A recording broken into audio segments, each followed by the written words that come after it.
মৰমৰ ছাত্ৰ ছাত্ৰীসকল, তোমালোকে পঢ়া শুনা কৰি আছা, বেছি সময় নাই, ভালদৰে পঢ়া শুনা কৰিবা এইকেইদিন। তোমালোকে দেখা পাইছে এইখন হৈছে 2023ৰ এছামিছৰ যিখন এম এলৰ কুৱেশ্যন পেপাৰ কম্পাৰ্টমেণ্টেলৰে। আৰু তোমালোকে আগৰ প্ৰশ্নবিলাক চাব পাৰা। কম্পাৰ্টমেণ্টেল বুলি নহয়, মেইনলি তোমালোকে মেট্ৰিকৰ যিটো পৰীক্ষা দিলা এইবিলাক প্ৰশ্ন কুৱেশ্যন পেপাৰবিলাকো চাবা। ছাত্ৰ ছাত্ৰীসকল, তোমালোকে আগতে বিদ্যালয়লৈ গৈছিলা, তাতে সুবিধা হৈছিল শিকিবৰ বাবে, তোমালোকে টিউশ্যনৰ ব্যৱস্থা আছিল। কিন্তু এতিয়া তোমালোকে তেনেকুৱা নহয়, ঘৰতে থাকি পঢ়িব লগা হৈছে। গতিকে তোমালোকে বেলেগত যাব অসুবিধা পোৱা টিউশ্যন হিচাপে, বা তোমালোকে এটা টিউশ্যন মাষ্টৰ এটা আনিবৰ বাবে 2-3 হাজাৰ টকাৰ বেছি প্ৰয়োজন হয়। ছাত্ৰ ছাত্ৰীসকল, সেইবাবে তোমালোকৰ অনলাইন টিউশ্যন কৰিম মই তোমালোকক মাত্ৰ 100 টকাত।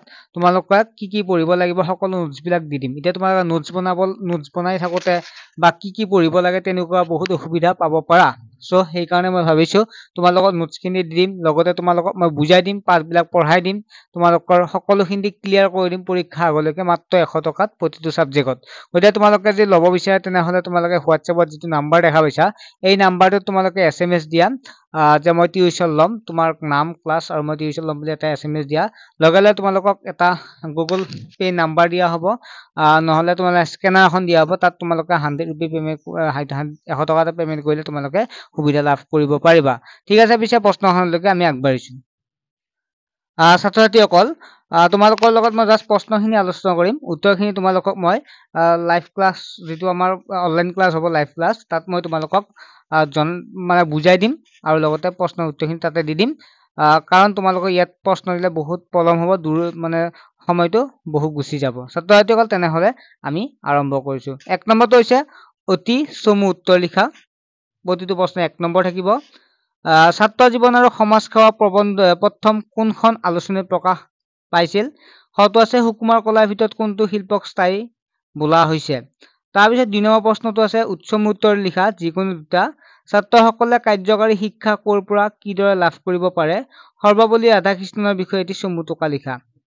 তাৰপিছত 5 নম্বৰ আছে চাহ উদ্যোগৰ কৰ্মীসকল কোন? তেওঁলোক ক'ৰ পৰা অসমলৈ আহিছিল? তাৰপিছত 3 নম্বৰ প্ৰশ্নটো তলৰ যিকোনো এটা প্ৰশ্ন উত্তৰ লিখা। 4 নম্বৰ আছে পঢ়ে ৰোৱে পাণ, এই তিনিয়ে নিশ্চিন্তে আন, নীতিবচন ফাঁকিৰ তাৎপৰ্য ব্যাখ্যা কৰা। তাৰপিছত খটো দি আছে সংস্কৃতি হৈছে কোনো এটা জাতিৰ বা সমাজৰ এখনৰ জীৱন প্ৰতিভা। লেখকে সাংস্কৃতিক জাতিৰ বা সমাজ এখনৰ জীৱন প্ৰতিভা বুলি কিদৰে ক'ব বিচাৰিছে বুজাই লিখা। মই তোমালোকক সম্পূৰ্ণ বুজাই দিম। তাৰপিছত 4 নম্বৰটো অতি চমু উত্তৰ লিখা। এটা প্ৰশ্ন তোমালোকৰ 2 নম্বৰকে 1 নম্বৰকে থাকিব, 1 পূৰণ 2 নম্বৰ। তোমাৰ 2টা প্ৰশ্ন দিয়া আছে। ইণ্টাৰনেটত সঘনাই ব্যৱহাৰ হৈ থকা www নো কি জানিবলৈ কুঁৱলীয়ে ক'ত সন্ধান কৰিছিল? যিটো খটো আছে অৰুণিমা সিনহাই কাৰ তত্ত্বাৱধানত পৰ্বতাৰোহণৰ অনুশীলন চলাইছিল?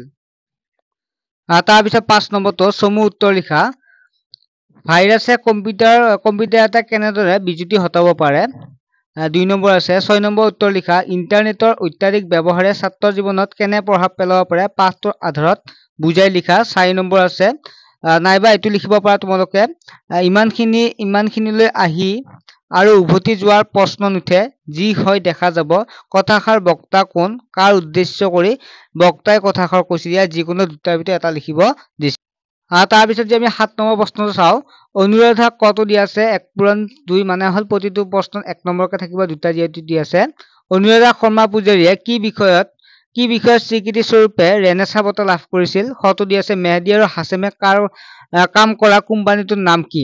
8 নম্বৰ প্ৰশ্নটো 2 নম্বৰ আছে যে কাজিৰঙালৈ যাবলৈ ওলাওতে পাহি আৰু পলক মাক আৰু দেউতাকে কি উপদেশ দিছিল? তাৰপিছত 9 নম্বৰ প্ৰশ্নটো আছে তলৰ যিকোনো এটা প্ৰশ্ন উত্তৰ লিখা।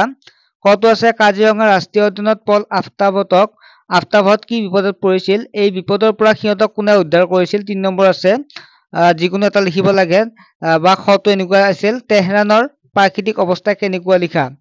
তাৰপিছত 10 নম্বৰ অতি চমু উত্তৰ লিখা। প্ৰতিটো দুটা আছে লিখিব দিছে, গতিকে 1 পূৰণ 2। শ্ৰী শ্ৰী মাধৱদেৱৰ বৰগীতত কবিয়ে বান্ধৱ বুলি কাক সম্বোধন কৰিছে? খটো হৈছে মুমিন মানে কি? তাৰপিছত 11 নম্বৰ প্ৰশ্নটো চমু উত্তৰ লিখা। 2 নম্বৰকে আছে বৰগীতৰ 4টা লক্ষ্য লিখা। খটো দিয়া আছে পানী মৰে পিয়াহত অগ্নি মৰে জাৰত খুদাৰ চুল লুকাই আছে মুমিনৰ আঁৰত কবিতা ভাষীৰ অন্তৰ্নিহিত ভাৱটি লিখা। 12 নম্বৰ প্ৰশ্ন দি আছে তোমাৰ পাঠ্যপুথিত থকা বৰগীতটিৰ ৰচকৰ চমু পৰিচয় দিয়া। তাৰপিছত 13 নম্বৰটো তলৰ যিকোনো এটাৰ অতি চমু উত্তৰ লিখা। ক দিয়া আছে মন্দিৰৰ উপেক্ষিত কি ফুলে প্ৰেম পৰিমল যচা বুলি কবিয়ে কৈছে। অসমৰ হেংদাং ক'ত জিলিকিছিল নিজৰ হৰ বিচাৰি নোপোৱা মানুহজন কি আছিল। 14 নম্বৰ প্ৰশ্নটো তেনে দিয়া আছে তলৰ যিকোনো দুটা চমু উত্তৰ লিখা। 2 নম্বৰ দি আছে উঠাহে ঋতিত্ব ধ্যানী অমিতৰ পুত্ৰ উঠজত মুক্তি পদযাত্ৰী কবিয়ে কিয় এনেদৰে আহ্বান জনাইছে বুজাই লিখা। খটো দি আছে অসমৰ পুৰুষ নাৰীয়ে কেনেদৰে ৰণলৈ ওলাই আহিছিল নিজৰ ভাষাৰে লিখা। গ নম্বৰ হৈছে বৰ শান্তিত আছো এই প্ৰজাতিত কোনে কিয় এনেদৰে কৈছিল কথাষাৰ অন্তৰ্নিহিত ভাৱ মোকলাই লিখা। তাৰপিছত 16 নম্বৰটো তলত যিকোনো এটাৰ ব্যাস বাক্যৰ সমাসৰ নাম লিখা। হাঁহিমুখ নৱৰত্ন পদ্মনাভ দিয়া আছে। খটো তলত যিকোনো এটা শব্দৰ সন্ধি ভাঙা। গটো দিয়া তলত দিয়া বাক্যটো সৰল বাক্যলৈ পৰিৱৰ্তন কৰা। হটো দিয়া আছে তলত দিয়া যিকোনো এটা ন আৰু স হোৱা কাৰণ লিখা যথাস্থানত জ্যোতি চিহ্নৰ বহুওৱা। তাৰপিছত দিয়া আছে তলত যিকোনো এটা অৰ্থ প্ৰকাশ হোৱাকৈ বাক্য ৰচনা কৰা। ছটো দিয়া আছে দ্বিতীয় ছটো দিয়া আছে তলত যিকোনো এটা শব্দৰ বিপৰীত এটা শব্দ লিখা। বঢ়িয়া যটো দিয়া আছে এটা শব্দত প্ৰকাশ কৰা যিকোনো এটা।